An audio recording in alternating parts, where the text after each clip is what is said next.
na bakit hindi in-announce na minensyon na siya ang nanalo sa Voice of Change kaya siya yung pang 21.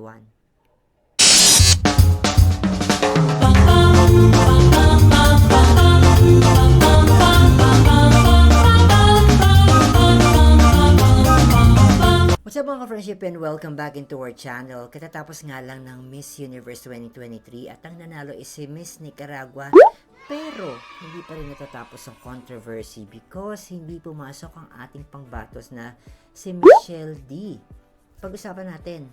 And also, just a disclaimer, hindi po ako expert sa pageantry, pero I'm a very observant person. So, these are just some of my observation. Una sa lahat, yung nangyari na pagkakaroon ng posting ng Miss Universe El Salvador IG na naandun si Michelle D. Tapos napalitan na Miss Thailand. Alam niyo po, bago naman sila magpo-post ng mga ganitong mga poster, definitely na-verify po yan. One of the things na na-observe ko, again, pag tinignan niyo po, hindi naman nagkaroon ng pagkakaiba yung pangalan sa picture. Ibig sabihin, hindi talaga siya nagkamali na i-post talaga siya. Kasi pwedeng magkaiba yung name, tapos sumukha ng isang kandidata. Pero talagang mismo yung pagbabago is yung name and then yung picture. So, hindi natin alam ano ba yung nangyayari behind that.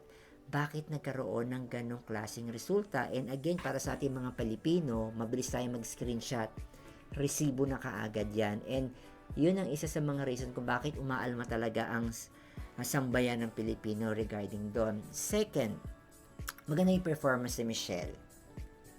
And para sa akin, yung kanyang swimwear, on how she walk, how to present herself, even yung gown, even nga si John Legend, nabansin nga niya yung performance. Meron ako nakikita doon na picture, parang stun na stun si John Legend. But for me, and most of the people na nakakita naman, maganda talaga yung performance na ginawa niya doon. Even yung mga expert talaga na Pulitzer awardee, nakita na talaga nila na magaling yung performance na ginawa ni Michelle D. So, no question asked doon, bakit hindi siya pwedeng level up or go to the top 5. Yung pagre-resign ni Paula Sugar, again, maraming Pilipino ay kinonect na naman ito sa sitwasyon na meron sa atin. Pero according to Paula Sugar, behind or bago pa maganap yung event, is nag-resign na talaga siya. Pero hindi natin mayaalis dun sa mensahe na kanyang ibinigay about honesty, integrity, and transformational woman na hinahanap ng organization. And that is the reason talaga nagkakaroon ng spice regarding doon kung ano ba talaga, ito ba isa sa mga rason kung bakit siya nag-resign. Hindi natin alam at hindi pa rin natin masabi at mahusgahan. Now, another observation of mine is yung pagkakapanalo ni Michelle D. Nanalo siya ng special award, especially yung Voice of Change. So, sabi nga, kapag nanalo ka ng Voice of Change, may slot ka na for the top 20. So, kaya naman hinabol talaga ng mga Pilipino, bayanihan talaga ng ganap at tayo ang nanalo. Pero, what I have observed, usually kasi dyan, kapag from the previous mga pageant, kapag nanalo ka doon sa award na yon, kung top 20, ikaw ang pang 21. This time, top 20 lang. Tapos, hindi pa naka-highlight. Usually kasi, naka-highlight yan, hindi ba? Ako, I'm just being observant. So, let me know in the comments kung yun din yung napansin nyo na bakit hindi in-announce na minensyon na siya ang nanalo sa Voice of Change kaya siya yung pang 21. Hindi ba? So, other naman, napanood ko si Chimsy Supsup, guest kay Tito Boy Abundan, sinasabi nga na kung yung runner na yon is magaling talaga, kukuha sila ng pang top 2. But again, at the end of the day, this is international. So, hindi rin natin alam ang kung paano nila ginajudge at dapat sana naging transparent. Do you agree? Na sana naging transparent sila dun sa ganong pag-a-announce. Again, this is an observation, hindi galing sa akin directly, na panood ko lang from Sovereign.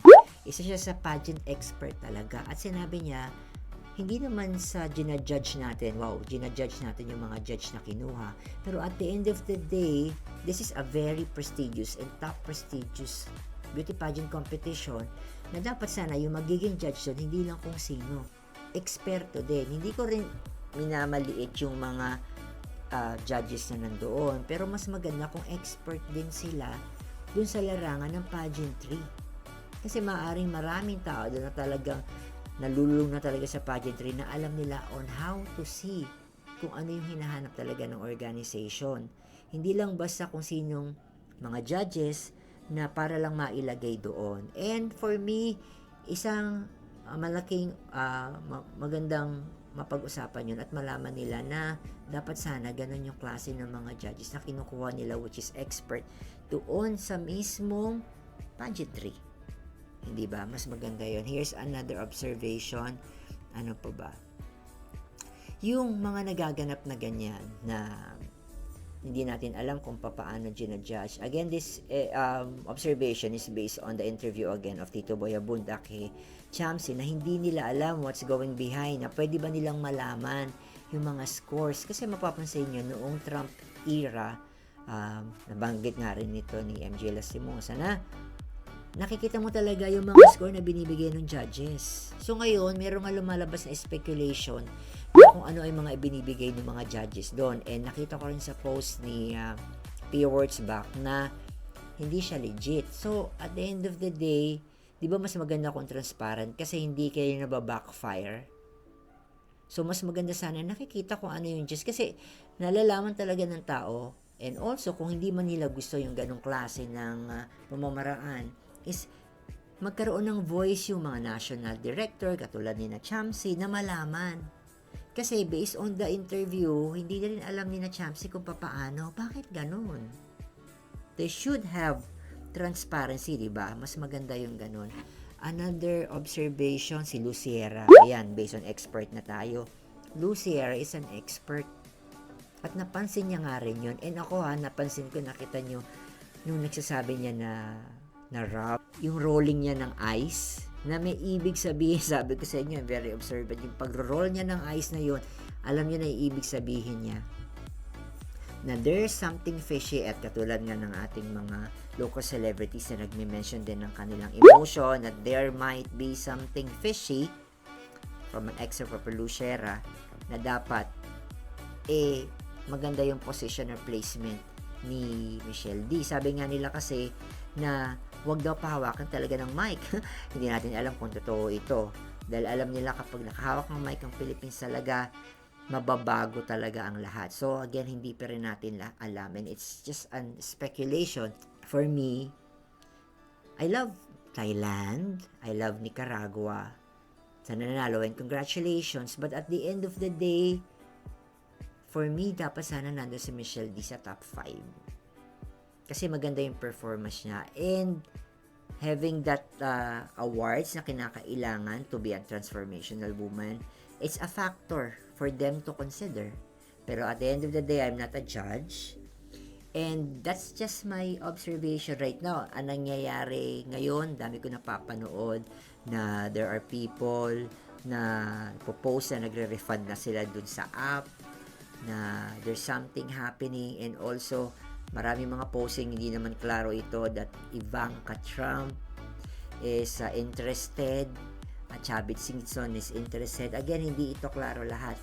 But what is clear is for each and every one of us who have observed the pageant, know what we have saw, and at the end of the day, again, this is just my reaction, na as much as possible, sana nakasama si Michelle D. Dahil it will be a turn around talaga. Hindi ko rin masasabi kung ano mangyayari, pero we will be having a good fight kung kasama si Michelle D doon. Again, this is just an observation, and if you have any suggestion pa or any updates, comment just down below.